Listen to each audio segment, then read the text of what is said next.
오늘은 예수를 믿어도 변하지 않는다는 그대에게 마지막 7번째 시간이고요. 예수님을 만났어도 변하지 않더라. 그런 중복되는 부분도 많이 있지만 예수님을 만나도 변하지 않더라. 그렇게 말하는 또 사람들의 목소리도 있습니다.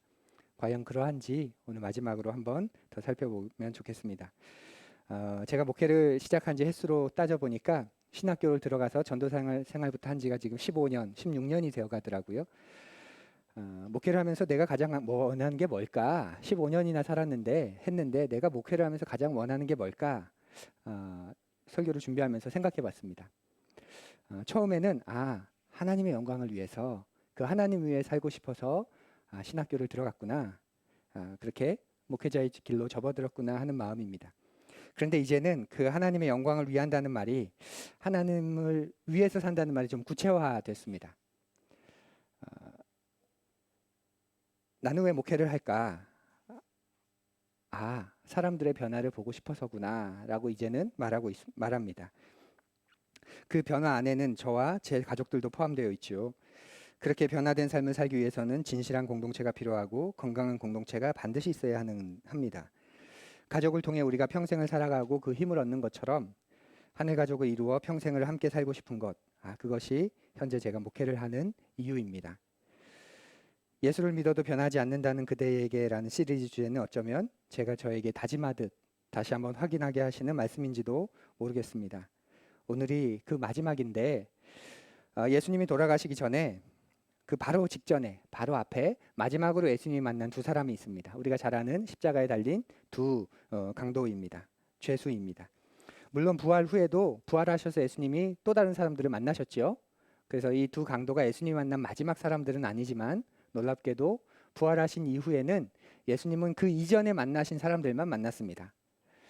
새로 누군가를 만나진 않으셨고 부활 후에 예수님은 40일 동안 죽으시기 이전에 만나셨던 사람들을 다시 만나셨습니다. 그것만 생각해봐도 굉장히 재미있습니다. 왜 그러셨을까?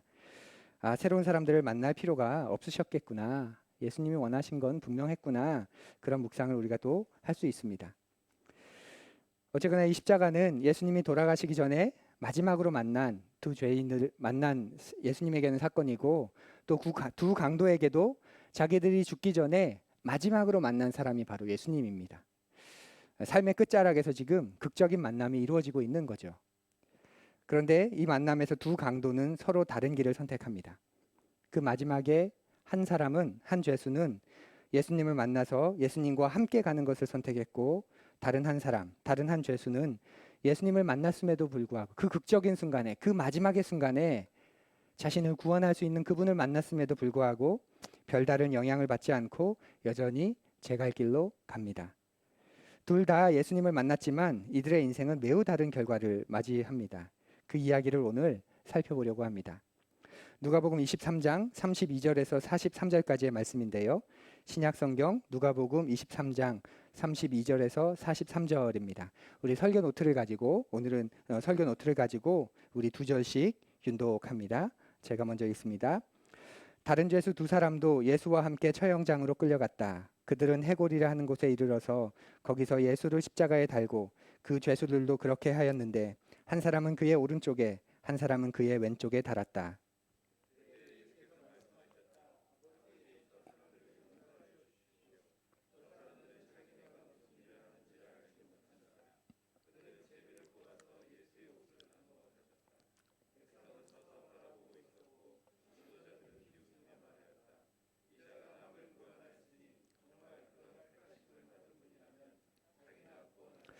병정들도 예수를 조롱하였는데 그들은 가까이 가서 그에게 신포도주를 들이대면서 말하였다.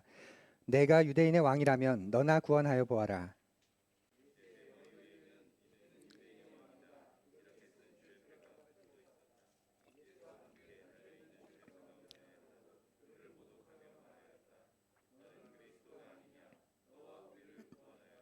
그러나 다른 하나는 그를 꾸짖으며 말하였다. 똑같은 처형을 받고 있는 주제에 너는 하나님이 두렵지도 않으냐? 우리가 저지른 일 때문에 그의 마땅한 벌을 받고 있으니 당연하지만 이분은 아무것도 잘못한 일이 없다. 그리고 나서 그는 예수께 말하였다.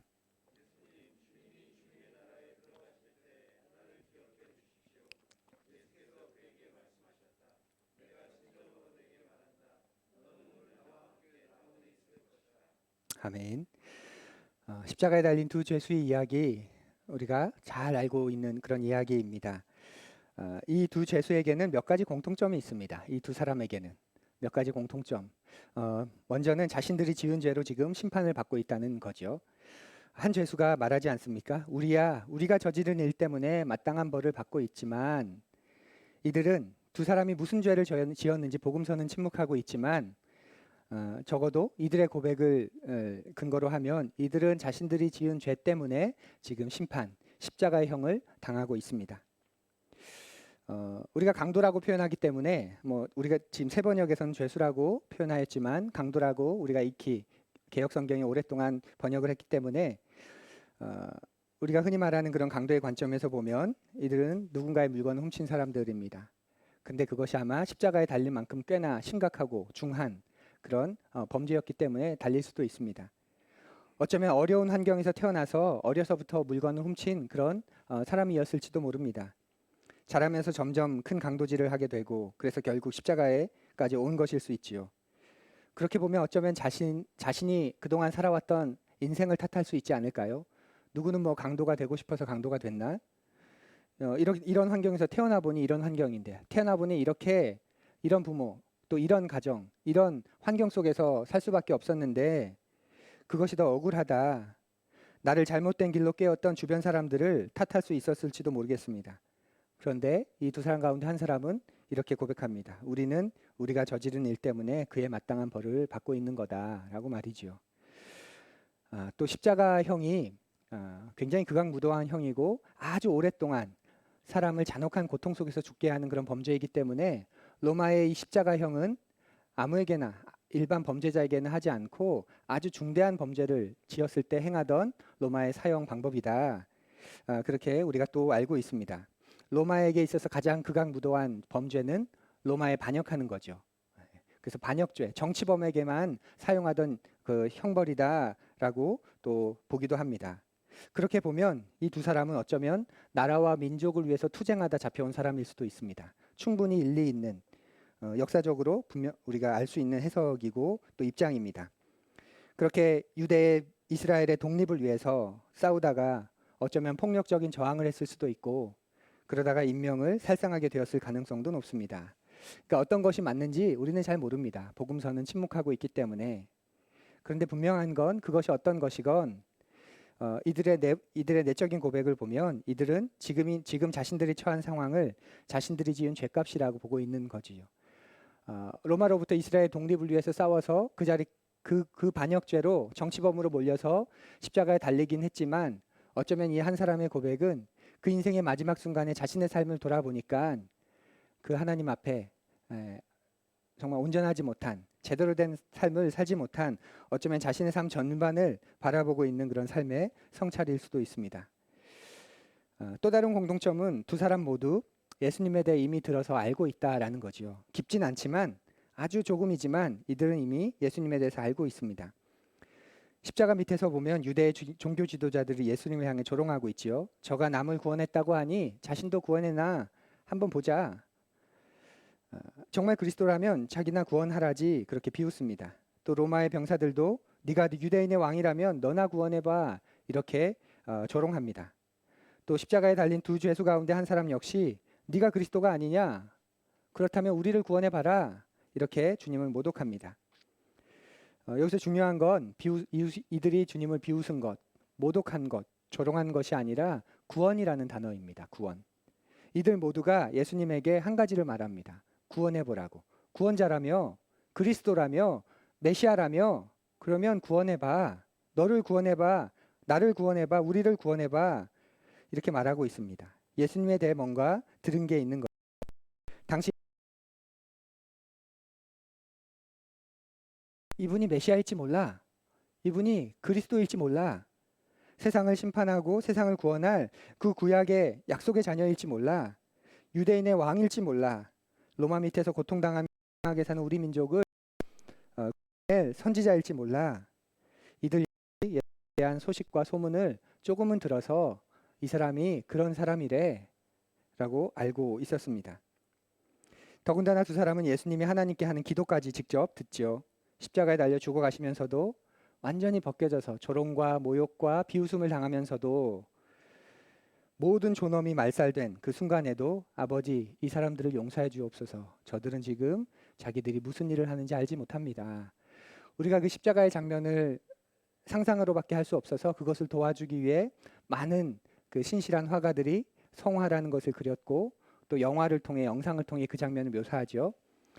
근데 실오락이라도 걸쳐 있습니다. 그런데 실제로는 모든 것이 벌거벗겨진 창조주가 사람의 모습으로 온 것만도 수치스러운 건데 영적인 존재가 지극히 전능하신 존재가 몸을 입은 육을 가진 그런 존재가 되었다는 것만도 창조주의 입장에서 보면 신의 입장에서 보면 굉장히 수치스러운 일인데 그 하나님의 아들이 온몸이 다 발가벗겨진 채로 자신을 가릴 수 있는 것이 아무것도 없는 그런 상태로 던져졌습니다.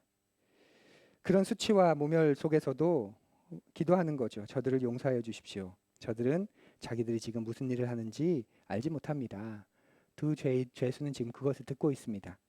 보통 사람으로서는 도저히 상상도 할 수 없는 기도를 듣고 있습니다. 두 사람의 또 다른 공통점이 있는데요. 그건 그 인생의 마지막 순간에 그 예수 그리스도에 대한 자신들의 입장을 결정할 수 있는 선택을 가졌다는 겁니다. 기회가 있었다는 거죠. 예수님에 대해 이런 저런 이야기를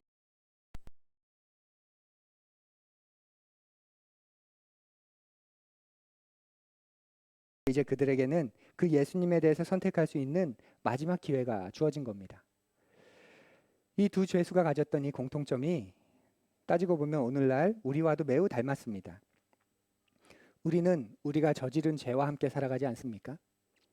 나이가 들면 들수록 과거에 우리가 선택했던 것들, 특히 하나님 없이 혹은 하나님과 상관없이 했던 그런 선택들이 지금 나에게 영향을 미치고 있음을 우리가 보게 됩니다. 어떤 예가 있을까? 따져보니까 너무 많아서 고를 수 없을 정도입니다. 또 무엇인가 하나 골라봤는데 내가 이 이야기를 하면 여러분 가운데 누군가는 반드시 그 내용에 걸리는 분들이 계시더라고요. 그래서 나를 지금 나한테 하는 거, 나한테 하시는 거 우리가 그렇게 우리가 주님 없이 주님과 상관없이 주님을 만나기 전에 했던 그 선택들 때문에 그 영향을 지금 계속 미치고 살아가고 있구나라는 것을 보게 되었습니다. 하지 말았어야 했던 일, 뒤바꿀 수 없는 선택, 그로 인한 결과를 안고 우리가 살아가는 거죠. 하나님 없이 내가 살았던 방식, 관계를 맺었던 방식, 관계를 맺었던 사람들, 그리고 그로 인한 것들을 고스란히 지고 가고 있는 내 모습을 발견하게 됩니다. 그러고 보면 우리 인생은 내가 결정했던 것들의 결과를 짊어지고 살아가는 과정이 아닌가 싶습니다. 그 결정으로 인해서 결과를 지워버릴 수는 없기 때문에 그렇지요. 하나님께서는 분명 우리의 모든 죄를 용서해 주셨습니다. 그래서 그 행동의 결과, 그 선택의 책임, 그 죄의 형벌, 우리가 거기로부터는 용서함을 받았지만 그러나 그 행동, 그 선택, 그 죄로 인해서 생긴 열매는 우리가 고스란히 겪어야 합니다. 그런데 내가 선택한 것의 결과만이 아니죠. 다른 사람의 선택과 그들의 죄까지도 나에게 영향을 주고 있지 않습니까? 내게 아무런 잘못이 없어도 내가 그 가정에서 태어났기 때문에 져야 하는 짐들이 있습니다. 내가 그 집안에서 태어났기 때문에 당해야 되는 고통이 있습니다. 이 나라에서 태어났기 때문에 또는 이 시대에 태어났기 때문에 져야 할 고통이 있는 것이지요. 대표적인 게 남북 분단의 아픔과 그 어려움 아닌가요? 여전히 그것을 가지고 우리가 싸우고 그것 때문에 이념이 갈라지고 여전히 그것 때문에 서로가 우리나라 우리 대한민국 국민조차도 서로가 서로를 공격하면서 여전히 살아가고 있는 이 답답함과 이 아픔, 우리가 이 시대에 태어나기 때문에 그리고 이 나라에서 태어났기 때문에 우리가 겪고 있는 고통입니다.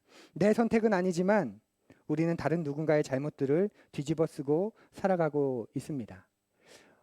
원죄의 개념을 여러분 그렇게 여기시면 무난할 것 같아요. 아니 내가 범죄한 것도 아닌데 자꾸 그 사람들이 선악과를 따먹은 것 때문에 죄의 자식이라고 말하는 게 나는 거북스럽다. 근데 그게 우리의 삶 아닙니까?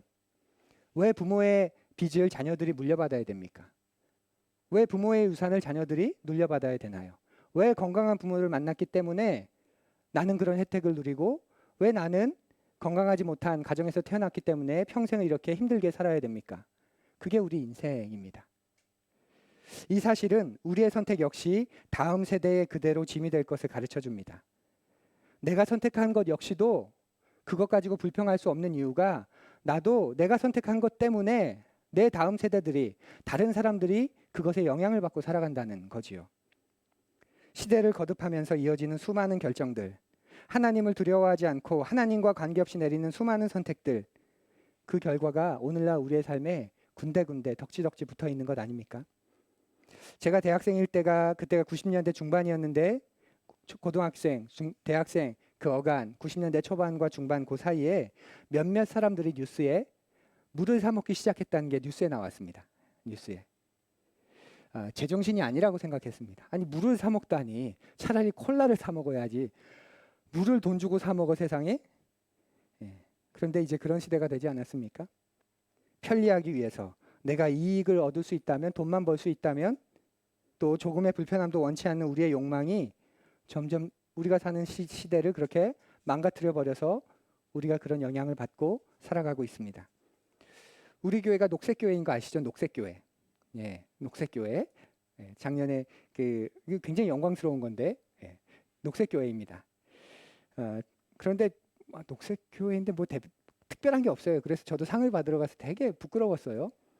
뭐 시골에 있는 교회들이 막 그 농민 자치 단체를 만들고 마을 사람들과 함께 생협을 만들고 뭐 그러면서 막 활동을 하는데 우리 교회는 뭐 종이컵 안 쓰려고 애쓰는 것, 뭐 교인마다 머그컵을 만들어 준 것, 교회 안에서 종이를 쓸 일이 많은데 재생지를 쓰자, 폐지를 만들어서 사용하는. 그래서 종이질은 좀 떨어지고 비용도 좀 비싸지만 우리가 종이를 쓰는 종이는 적어도 나무를 자르지 않는 종이다. 그런 마음에서 재생지를 쓰고 건전지를 쓰는 대신에 충전지를 쓰고 그것과 더불어 여러 작고 사소한 몇 가지 행동 때문에 우리 교회를 녹색교회라고 축혀 세워주고 상을 주는 걸 보면 한편으로는 우리가 정말 세상이 망가지는 걸 두려워하지 않고 그런 것들조차도 대단하다고 여기며 상을 주는 것을 보면 우리가 살아가는 삶의 습관과 행동이 정말 이 세상이 망가진다는 걸, 이 세상이 다음 세대가 살아갈 때 정말 많이 망가지고 불편한 그런 세상 속에서 살아가게 된다는 걸 생각하지 않고 조금의 불편함도 두려움도 두려워하지 않고 살아가는 삶을 살아가고 있다는 그런 생각이 들게 됩니다. 우리도 이렇게 죄의 결과로 누군가가 살았던 그 삶에 영향을 받아서 그리고 또 우리가 선택한 삶에 영향을 받아서 그리고 우리가 선택한 그 삶의 영향을 그 다음 세대들이 경험하면서 그 안에서 살아가고 있습니다. 그래서 이제 십자가에 달린 두 사람에게 주어진 그 십자가 형벌이라는 것이 우리의 인생과도 매우 닮았다는 생각이 듭니다. 굉장히 부정적으로 바라보는 것이기도 하지만 십자가는 천천히 정말 피를 말리면서 아주 지독한 고통 속에서 그리고 사람들이 그 모습을 보면서 그 사람들로부터 조롱과 고통을 당하면서 죽음을 향해 걸어가는 것입니다. 우리도 그렇지 않습니까? 하나님을 무시했기 때문에 하나님을 거절했기 때문에 닥칠 수밖에 없는 현재의 그 심판을 받고 살아가는 것이지요. 그러다가 결국 마지막 심판 앞에 서게 되는 거 아닌가요?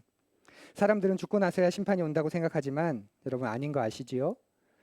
우리는 하나님을 거절했기 때문에 겪는 고통을 현재 지금 이 자리에서 현재적으로 심판을 당하면서 살아가고 있습니다. 이것을 현재적 심판이라고 성경이 말합니다. 하나님을 무시하고 떠난 사람들은 십자가에서 천천히 죽어가는 것처럼 현재 임하는 하나님의 심판을 경험하면서 살아가는 거지요. 별로 믿지 않는 눈빛이신데 예를 들어 볼까요? 우리가 다른 사람과 관계를 맺을 때 하나님을 두려워하면서 관계를 맺어야 하고 그 하나님이 사람을 대하는 것처럼 생각하며 관계를 맺어야 하고 이웃을 사랑하며 관계를 맺어야 합니다. 그런데 젊어서부터 사람을 건강하게 사랑하고 섬길 줄 알아야 하는데 그것을 배우지 못하고 그것을 부모로부터 경험하지 못하고 보지 못하면 그래서 타인을 조종하거나 타인을 이용하려고 관계를 맺게 되면 그것을 알아챈 사람들이 하나둘씩 내 주변에서 나를 떠나게 될 겁니다.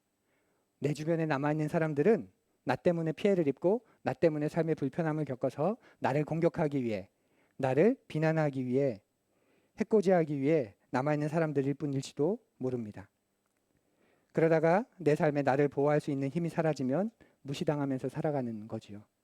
그것이 하나님 중심으로 사람을 대하지 않을 때, 사람과 관계를 맺지 않을 때 그가 당하는 현재적인 심판입니다. 하나님으로 말미암아 관계들이 바르게 정리되고 삶이 회복되지 않으면 이런 불보듯 뻔한 결과에서 우리는 벗어날 수 없습니다. 때때로 이런 현재적 심판을 돈으로, 재미로, 성공으로, 내가 가진 힘으로 무마해 보려고 합니다. 그런데 그것도 잠시뿐이지 그것이 본질적인 문제를 해결할 수 없는 것, 우리가 나중에서야 알게 되고 후회합니다. 정직하게 들여다보면 인간은 십자가형에 처해진 겁니다. 하나님을 무시하고 제멋대로 살기 때문에 겪는 혼란, 고통, 아픔을 안고 사는 것이지요. 그리고 결국 그 끝에는 예수님께서 다시 오실 때까지 유예된 그 마지막 심판, 그 최후의 심판이 기다리고 있습니다. 우리가 이 사실을 직면하지 않는다면, 이 사실을 경계하지 않는다면, 그래서 나를 살피지 않는다면 예수님을 믿는다는 게 별 의미가 없습니다. 교회를 다닌다고 해도 하나님의 현재적인 심판을 두려워하지 않는데 그 예수님을 믿는 게 무슨 의미가 있겠습니까? 그렇게 생각하지 않으십니까? 그저 교회나 다니는 정도이지요. 하지만 하나님을 떠났다는 것이 현재적으로 또 장차 얼마나 무서운 결과를 초래하는지를 알게 되면 정신이 번쩍 납니다. 다른 사람 상관하지 않고 다른 사람이 살아가는 삶의 방식을 신경 쓰지 않고 내가 그분 앞에서 내 삶을 온전하게 하기 위해 애쓰고 살아가게 됩니다. 하나님과 상관없이 내리는 수많은 결정이 나와 내가 사랑하는 사람에게 어떤 영향을 미칠지를 알면 가슴을 쓸어내게 됩니다. 두 죄인은 십자가에서 그 사실을 깨닫고 있는 것이지요. 그런데 두 사람은 그것에 대해서 서로 다르게 반응합니다. 한 사람은 예수님에게 너는 그리스도가 아니냐? 그렇다면 우리를 구원해라. 이렇게 말합니다. 지금 이 사람은 아예 예수님을 모르는 사람의 말이 아닌 것 아시지요? 어렴풋하게나마 예수가 메시아일지 모른다는 그런 생각하는 사람들의 반응입니다.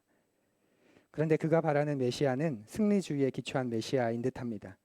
자신이 원하는 것을 언제든지 해낼 수 있는, 힘으로 승리를 선포할 수 있는, 그렇게 함으로써 하나님께 영광을 돌릴 수 있는 그런 메시아를 원합니다.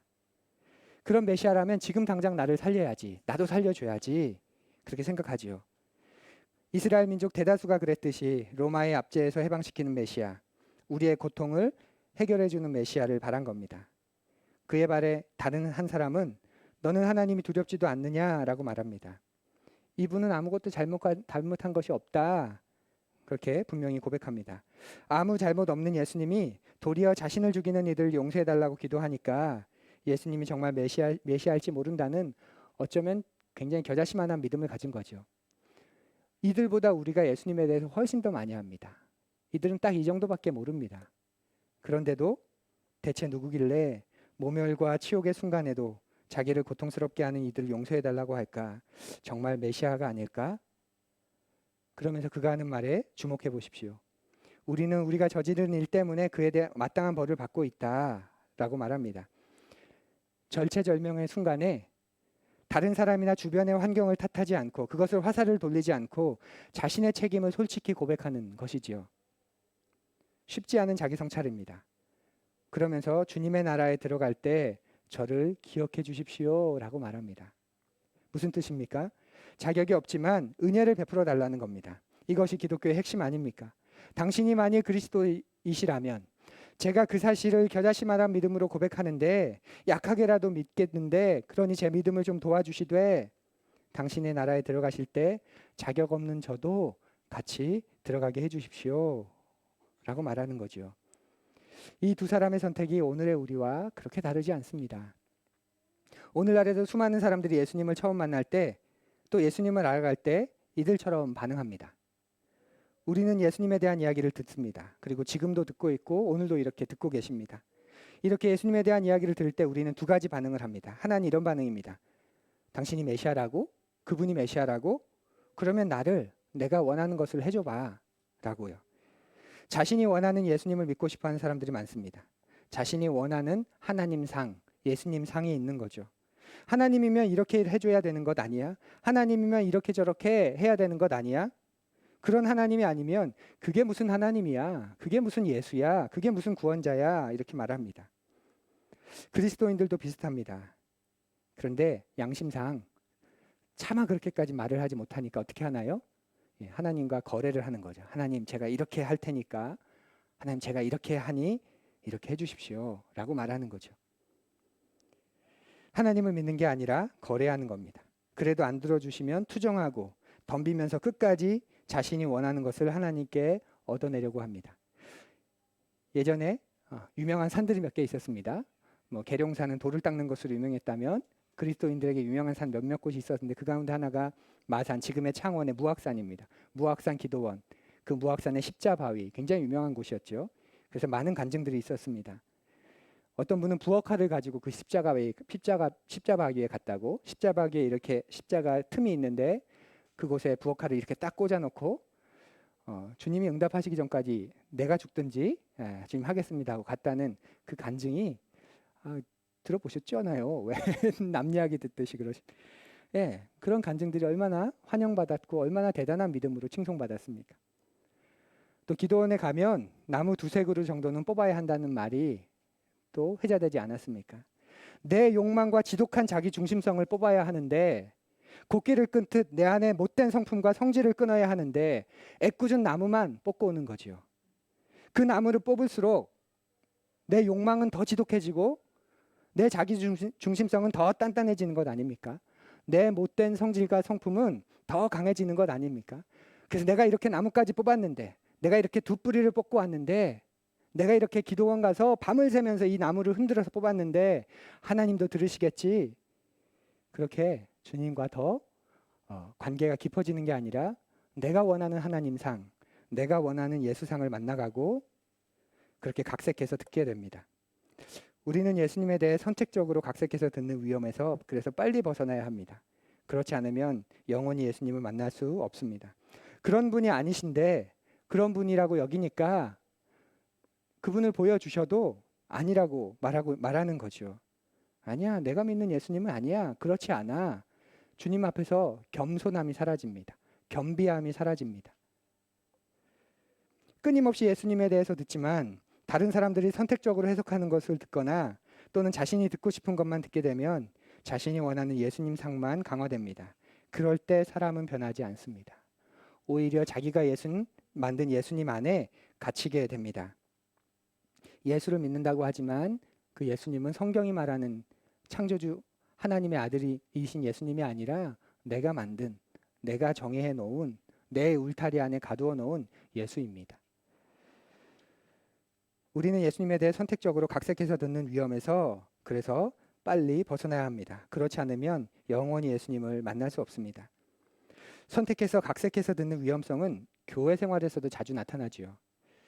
교회에 어떤 어려움이나 갈등이 생기면 많은 이야기가 퍼집니다. 그럴 때 여러분들에게 권면합니다. 말을 옮기지 마십시오. 특별히 누군가에 대한, 사람에 대한 말 옮기지 마십시오. 사람은 자신이 해석한 대로 듣는 경향이 강합니다. 그러고는 자신이 각색한 대로 이야기를 다시 전달하지요. 그런데 그걸 들은 사람은 또다시 그 이야기를 가지고 재해석합니다.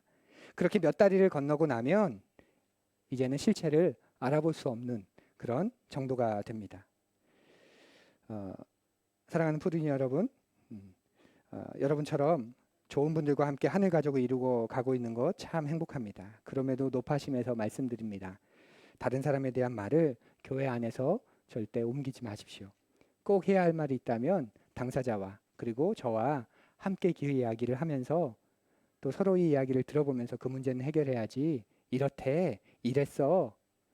그런 순간 그 재해석된 모습이 또 다른 누군가에게는 또 다르게 재해석이 되면서 나중에는 바로잡기 어려운 그런 상황까지 가게 됩니다.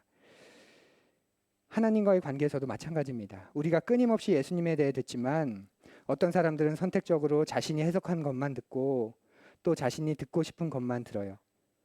그래서 자신이 원하는 예수상만 단단해집니다. 아주 강해집니다. 그럴 때 사람은 변하지 않습니다. 저도 그거 변하지 못하게 합니다. 우리 교회를 거쳐간 여러분들이 계신데 정말 단단한 내면을 가지신, 예수상을 가지신 그런 분이 계셨습니다. 그분과는 성경 공부를 훨씬 더 오래 했어요. 우리는 좀 할 이야기가 많을 것 같은데 괜찮으시면 조금 더 해보면 어떨까요? 그런 이야기를 가지고 저도 준비해 볼게요. 흔쾌히 동의해서 꽤 긴 시간을 같이 했는데도 틈이 없습니다. 한번 생각해 보아야 하는데 자기가 가지고 있는 예수에 대한 지식을 가지고 모든 것들 다 이야기하니까 별로 변하지 않았습니다. 예수님조차도 그 사람을 깨지 못할 것 같아요. 왜냐하면 그가 늘 예수님을 자기가 만든 예수상 안에 가두기 때문에 그렇지요. 그런데 또 다른 한쪽은 당신이 메시아시라면 당신의 뜻대로 저를 살려주십시오. 그렇게 반응합니다. 이 두 죄수 중 한 사람은, 두 강도 중 한 사람은 자신을 성찰한 겁니다. 예수님을 만난 자리에서 자신이 원하는 예수님을 바라본 게 아니라 그 앞에서 자신을 바라보고 있는 거죠. 그리고 그제야 자신이 죄인인 것을 깨닫습니다. 다른 사람과 비교하면서 내가 무슨 죄인이야 라던 사람이, 주변 환경이나 타인을 탓하던 사람이 예수님 앞에서 허물어져서 나는 죄인입니다. 심판을 받는 것이 마땅합니다. 라고 고백합니다. 우리도 그렇게 예수님 앞에서 나를 성찰해야 합니다. 예수님을 만나기 때문에 또 우리는 나를 제대로 성찰할 수 있는 사람입니다. 우리가 예수님을 만나고 난 후에 만나고 난 후에 경험하는 가장 큰 변화가 뭘까요? 아파트 생기고, 아이가 대학을 잘 가고, 사업이 잘 되고, 그런 걸까요? 갑자기 눈을 내리까시네. 네, 그런 걸까요? 네, 그것도 주님 주신 은혜지요. 네, 갑자기 생기가 도십니다. 네. 하지만 예수님을 만났을 때 얻는 가장 큰 복, 그분이 나와 함께 하시는구나, 그거 아닌가요? 그분이 나를 떠나지 않으시는구나 라는 사실입니다. 예수님과 함께 있게 되었다는 것을 아는 그 사실이, 그 감격이 이제부터 내 삶에서 일어나는 일들을 재해석하고 인생의 용기, 여유, 넉넉함, 내 상황은 그렇지 않지만, 나는 그런 그릇이 아니지만 내 안에 예수님이 함께하고 계시기 때문에, 나와 영원히 함께하고 계시기 때문에, 지금 나의 이런 상황에서도 예수님이 함께하고 계시지 라는 사실 때문에 누리게 되고 얻게 되는 것이지요. 두 강도 가운데 예수님 앞에서 자신을 성찰한 한 강도는 예수님으로부터 그래서 놀라운 약속을 받습니다. 오늘 나와 함께 있을 것이다. 이 말은 오늘만이 아니라 오늘부터, 지금부터 영원히 나와 함께 할 거야. 내가 너와 함께 할 거야 라는 약속입니다. 그것이 가장 큰 복이고 기독교 신앙의 본질입니다. 그러면 다른 한 사람은 어떻게 됐을까요? 극악한 십자가형을 치르고 난 후에 결국 죽었겠지요. 그리고 나서 어떻게 됐을까? 여러 이야기를 하지만 죽고 난 다음에 완전히 무가 되었다. 혹은 죽고 난 다음에 당연히 지옥에 떨어졌다. 우리는 정확하게 알 수 없지만 한 가지는 확실하지요. 그 사람은 생명의 주이시고 이 세상을 다스리시는 예수님과는 아무런 상관없는 존재가 되었습니다. 똑같이 예수님을 만났지만, 그것도 십자가의 예수님을 만났지만, 한 사람은 오늘부터, 지금부터 예수님과 영원히 함께하는 삶을 살게 되었지만, 다른 한 사람은 예수님과 전혀 상관없는 존재가 되어 죽음 앞에 이르게 됩니다. 우리는 어떠할까요? 여러분은 어떠십니까? 신앙, 뭘 외워서 고백하는 것 아닙니다. 내 신념을 강하게 주장하는 것도 아닙니다. 신앙은 바로 오늘 이 자리에서 그분과 함께하는 겁니다. 그분과의 우정이고 그분과의 사랑입니다. 그러면 우정은 어떤 데 생길까요? 우정은 어떨 때 깊어질까요? 함께 할 때 깊어지지요. 함께 할 때 생기지요. 관계, 우정, 사랑 다 함께 있을 때 생깁니다. 한 달에 한 번, 1년에 한 번이라도 만나서 시간을 들여야 그 관계가 그나마 유지되거나 아니면 깊어지는 겁니다. 사람이 언제 변할까요? 관계가 언제 깊어지고 우정이 언제 생길까요? 그 사람에 대해서 생각만 한다고 우정이 깊어지고 사랑이 깊어지고 관계가 깊어지지 않습니다. 관계와 우정은 함께 할 때 깊어집니다. 예수님은 여러분과 함께하기 원하십니다. 왜일까요? 그렇게 함께하면서 여러분을 변화시켜서 여러분을 써먹고 싶어서, 여러분에게 좀 심부름 좀 시키고 싶어서 그런 걸까요? 아니지요. 여러분을 누리고 싶어서 하시는 겁니다. 여러분을 누리고 싶어서. 그리고 여러분에게 자신을 누리도록 하고 싶어서입니다. 예수님이 우리와 함께 하신다고 하셨는데, 또 예수님이 우리 안에 거하신다고 하셨지요. 그래서 일상 속에서 내 안에 거하시는, 나와 함께 하시는 그 예수님을 늘 생각하고 늘 기억하고 그분 앞에 나아가는 건 정말 좋은 일입니다. 하지만 그분과 함께 있는 시간을 배타적으로 떼어내서 사용하지 않는다면, 갖지 않는다면 그건 전혀 다른 차원의 일이 됩니다. 여러분에게 정말 필요한 한 가지가 있습니다. 예수님과 배타적으로 함께 있는 시간을 확보하시는 겁니다. 내가 그분을 깊이 누릴 뿐 아니라 주님도 나를 깊이 누리시도록, 주님도 나를 오롯이 누리시도록. 왜 나만 생각하나요? 나만 생각하면 왜 배타적인 시간 가질 필요 없죠. 그냥 순간순간 급할 때 어려울 때마다 주님 주님 생각하면서 내 마음의 여유, 내 마음의 위로 받으면 내 입장에선 끝나지만 나를 바라보시는 주님은 어떡하나요? 그분도 나를 누리고 싶어 하시는데, 그분도 나를 오롯이 나에게 집중하고 싶어 하시는데 말이지요. 그건 그분 앞에서 그분과 함께하는 시간을 내가 배타적으로 떼어놓을 때, 그래서 이 시간은 주님이 나를 보시는, 내가 주님만 보는 그런 시간입니다. 주님께만 드리는 시간입니다. 이 시간은 내가 스마트폰도 멀리 둘 거고요, 주님. 이 시간은 내 마음에 복잡한 것도 내가 생각하지 않을 거고요. 이 시간만큼은 주님만 생각하고 싶습니다. 그렇게 저를 누리시도록 제가 다른 것에 저를 빼앗기지 않을 겁니다. 그 시간이 주님과의 우정을 깊게 만들고 그 사랑을 깊게 만들고 그 관계를 깊게 만듭니다. 그렇게 하고 나서야 내 일상에서 내가 늘 예수님을 기억하며 산다는 말이 진실된 말이 되는 것이고 진짜 고백이 되는 것입니다. 우리가 자주 착각하는 게 그겁니다. 주님과의 교제를 자꾸 시간을 갖는 내 중심적으로만 생각하는 거예요. 내 중심적으로만. 나 그 시간 뗐어. 나 그 시간 가졌어. 그래서 그렇게 했어. 나를 그분께 드리는 겁니다. 그분도 나를 충분히 누리시도록. 나는 그분을 충분히 누린 것 같은데 그분이 나를 충분히 누렸는지는 생각해 보지 않습니다. 여러 이유가 있겠지만 예수님을 오래 믿어도 변치 않는 사람들의 공통점은, 정말 대부분의 공통점은 예수님과 배타적으로 함께하는 시간을 갖지 않는다는 데 있습니다. 인생의 최우선순위에 그분과의 만남을 두지 않는 거죠. 그러니 내가 원하는 예수님, 그 예수님 상이 더 견고해지는 겁니다. 성경에서 가르치는 예수님이 어떤 분인지 그분을 알아가는 특권 누리지 않는 겁니다. 예수님을 알아가면서 우리는 예수님을 통해 나 자신을 성찰합니다. 주변 사람에게 나 자신을 비춰보는 건 자기 비교밖에 되지 않지요. 자기 성찰은 하나님 앞에서 나를 돌아보는 겁니다. 자꾸 자기 비교가 많아지니까 불안하고 주눅들고 조바심 나고 우울감에 휩싸이고 무의미함과 그 건조함을 우리가 자꾸 가지게 됩니다. 하나님은 우리를 그런 사람들과 자기를 비교하라고 불러주시고 건져내 주신 게 아니라 이제 그분의 자녀로 만들어주신 그분 앞에서 우리를 끊임없이 돌아보라고, 하나님 앞에서 너의 가치를 계속 발견하라고 우리를 불러주셨습니다. 그리고 그럴 때만이 나의 진짜 모습이 나타나고 내 속에 숨은 우상들이 드러나기 시작합니다. 오늘부터 나와 함께 하시겠다. 오늘부터 쭉 앞으로 계속 영원히 함께 하신다고 약속하셨습니다.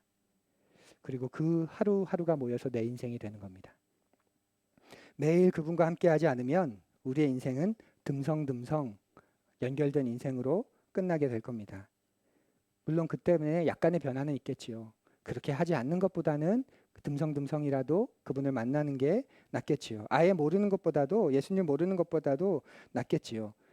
하지만 우리가 겨우 그런 고백하라고 그분이 십자가에 자신을 내어주신 것 아니라는 사실 아시지요? 매일을 충만하게 살 수 있는 인생을 허락해 주셨는데 매일을 그분을 누리며 또 내가 그분이 나를 누릴 수 있도록 그 놀라운 인생을 살도록 길을 열어주셨는데 그렇게 맥이 뚝뚝 끊어진 인생으로 마무리하는 건 너무나도 슬픈 일이 되지 않을까요? 예수님을 만나면 인생이 안 변할 수 없습니다.